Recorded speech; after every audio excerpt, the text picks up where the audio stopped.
ये कहानी गांव में रहने वाले भक्त की, जिन्होंने एक सेठ से पैसा उधार लिया था। पूरा पैसा चुकाने के लिए जब पहुंचे तो सेठ ने पर्ची में लिख के दिया कि आपके पैसे प्राप्त हो गए, और इनसे कहा पढ़ लो। तो उन्होंने कहा मुझे पढ़ना नहीं आता, मैं अनपढ़ हूं। तो सेठ जी ने कहा वापस देना, मुझे हस्ताक्षर करने। इस बहाने से पर्ची बदल दी, नई पर्ची में लिख दिया कि पैसे बकाए। कुछ समय के बाद सेठ जी पैसे मांगने के लिए पहुंचे और पर्ची दिखा दी कि देखो, एक तुम्हारे पास, एक मेरे पास, पैसे तो बकाया हैं।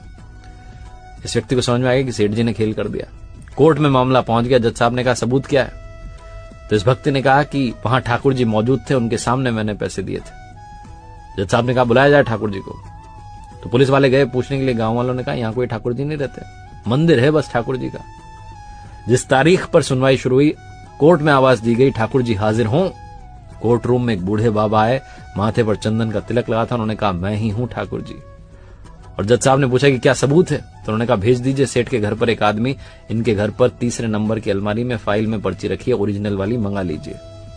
और वाकई में जो वो पर्ची मंगाएगी तो वो सही वाली पर्ची थी जिसमें लिखा था कि पैसे प्राप्त हुए। फैसला जो था भक्त के पक्ष में आया। जज साहब दर्शन के लिए पहुंचे बूढ़े बाबा के सुनवाई खत्म करके, लेकिन तब तक वो गायब हो गए। अगले दिन गांव में गए तो गांव वालों ने कहा कि यहाँ मंदिर है, ठाकुर जी नाम का इंसान नहीं रहता, भगवान रहते हैं। उस दिन से जज साहब ने नौकरी छोड़ दी और मंदिर मंदिर घूम के क्षमा मांगते रहे कि प्रभु माफ करना, मैंने आपको कोर्ट में लाकर खड़ा कर दिया था।